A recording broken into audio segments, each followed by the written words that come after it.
סביב הר הבית והרמדאן מורכב מהרבה עמדות ויחסית מעט עובדות. הדוקטור ערן צדקיהו, לא יודע איך להציג אותך בהקשר של מי שמאוד מאוד מאוד מאוד עסוק בענייני הר הבית כבר הרבה שנים, זה המחקר שלך. ורציתי לשאול אם יש עובדות שאנחנו צריכים להבין, או נתונים שצריך להעביר כדי שהדיון, לפחות מאיך שאתה רואה אותו, יהפוך להיות קצת יותר משוכלל ופחות באוויר, כי לך תדע על הערכה של מי לסמוך. אז איזה עובדות למשל אתה רוצה שאני... למשל, האם, קודם כל הקביעה המובנת מאליה, רמדאן זה תקופה מסוכנת בהר הבית. חד משמעית. כל תקופת החגים, גם חגי תשרי, גם חגים מוסלמים, רמדאן, אפשר להגיד שהסכסוך הישראלי-פלסטיני... זה כבר הרחבת את התשובה. אמרת, זה לא רמדאן, זה חגים בכלל.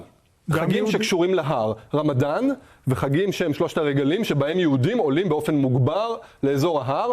בשנים האחרונות היה איזשהו מפגש בין פסח, שיש גם איזושהי כוונה של אנשי המקדש להקריב בפסח גדית, אנחנו מכירים את כל הסיפור הזה, ורמדאן שנפגש עם פסח, בשנים האחרונות היה מתיחות מיוחדת. השנה הם לא נפגשים, אין כמעט שום דבר חוץ מפורים שפוגש את רמדאן, סיפור אחר, כי גם בעבר פורים ורמדאן שנפגשו במערת המכפלה ב-94, כמו שאנחנו זוכרים, חבר של איתמר בן גביר, ברוך גולדשטיין שרצח 29 מתפללים, ומה שקרה אחר כך, אבל זה לא קשור. בכל מקרה, אבל חגים שפוגשים את המקום הקדוש, הם מכפיל מתח ופוטנציאל. מה היחס הבאים להתפלל, המוסלמים, בין ערביי ישראל לבין פלסטינים? ב-30 שנה האחרונות יש עלייה עקבית ומתמדת בנוכחות של הערבים, הפלסטינים, אזרחי המדינה המוסלמים, בירושלים ובמסגדים.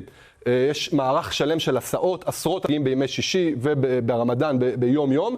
ברמדאן, בשנים עברו, שלא הייתה בהם מלחמה, אז הייתה נוכחות גבוהה של ערבים מהגדה, מעזה, כן, באישורים, וכמובן מזרח ירושלים, אז יש עשרות אלפים כל יום, וגם בלילות. המתח זה כשיש עלייה מוגברת של יהודים, כשזה פוגש את פסח, אז הם עולים בבוקר. ברמדאן המוסלמים נשארים להתפלל בלילה, ואז הם נפגשים בבוקר, ויש שם איזשהו מתח מיוחד. כשאומר שירות הביטחון הכללי, לא צריך למנוע כניסה של ערבים ישראלים, וגם ההגבלות לגבי יהודה ושומרון צריכות להיות מאוד מעטות, בגלל. ואומר מהצד השני, השר בן גביר אומר, צריך להגביל את המקסימום כדי למנוע מראש את הברדק, והמשטרה אומרת איזשהו משהו באמצע. תן לי כלי שדרכו אני יודע למי להקשיב. קודם כל יש כלי אמפירי. אנחנו מסתכלים ורואים את דפוסי הפעילות ודפוסי ההתנהגות סביב ההר בחגים, במועדים, במפגשים של חגים. ואנחנו יודעים לומר עוד כלי, משל מה שהיה באינתיפאדת הסכינים, כדי להרגיע את השטח. איזה מהם?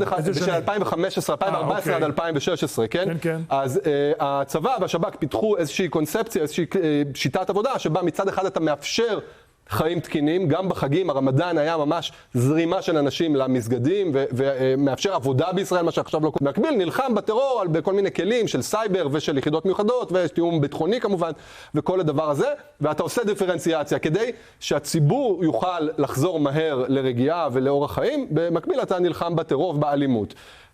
והשב"כ וגם צה"ל, אגב, יודעים טוב מאוד שלא צריך עכשיו לשחק עם ההר לקראת החודש הקדוש. אתה אמרת אמפירי, כלומר שיש פה נתונים ועובדות שעליהם אפשר להתבסס, או ניסיון עבר. ניסיון עבר בעיקר, זה עבר זה מעוגן בדוחות. איפה הוא עוזר לנו היום?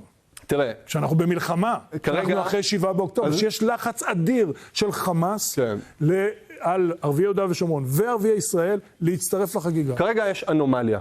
במקביל, בזמן שיש מלחמה מאוד מאוד קשה ומדממת בעזה, ורגשות כמובן סוערים, גם בישראל, גם בקרב הפלסטינים, מזרח ירושלים באופן תמוה שקט. שקט בשטח, שקט בהר, שקט בקרב הערבים בישראל, והדבר הזה הוא כנגד כל הציפיות, היה פחד אדיר שכל הזירות יידלקו מיד אחרי 7 באוקטובר, בצפון, בגדה, בתוך ישראל, בירושלים וכן הלאה. זה לא קרה. השנה רמדאן הוא מנותק מפסח, ממועדים אחרים, מיום ירושלים, בניגוד ל-2021. ויש הזדמנות, למשל, אני חולם על עסקה שתביא להחזרת החטופים, לכבוד הרמדאן, כן? גם לחמאס יש אינטרס, להחזיר את עזה. רגע, עסקת החטופים, מה עוד בעסקה? להגיע לאיזושהי עסקה כוללת שתביא להפסקת... אפרופו הרמדאן. לכבוד הרמדאן. יש הזדמנות, יש גם חמאס צריכים להביא משהו לאנשים שלהם בעזה. ובמקום זה, הרי אנחנו עושים תוכניות, והר הבית צוחק. כן? בהר הבית קרסו הסכמי השלום, פרצה אינתיפאדת אל-אקצא ששינתה את ההיסטוריה. ואם אנחנו לא מתנהגים בצורה חכמה וזהירה בהר, אז כמובן שכל התוכניות יקרסו, ובמקום איזושהי עסקה ושנראה את החטופים בבית, ברמדאן, בעוד פחות מחודש, מה שיקרה זה שמזרח ירושלים, שיש בזעם אדיר שמצטבר, תתפוצץ, זה יזלוג כמובן למשולש, לגדה, זה לא, אני מוסיף אותך, ערן עציון לדיון, זה לא, האיום הזה, הוא לא כבר סיבה להגיד, רגע, בוא נעצור, בוא נמנע את הכניסה בכלל. נמנע את הכניסה כן, אולי יהיה יותר קל, פשוט לעצור את כולם.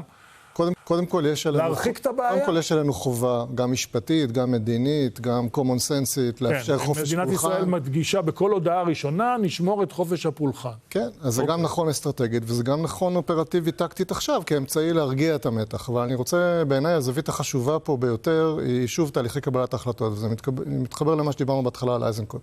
כן. כי יש פה סוגיה שהיא סופר נפיצה, יודעים את זה. כל מי שיושב בקבינט, רוב מי שיושב בקבינט יודע את זה.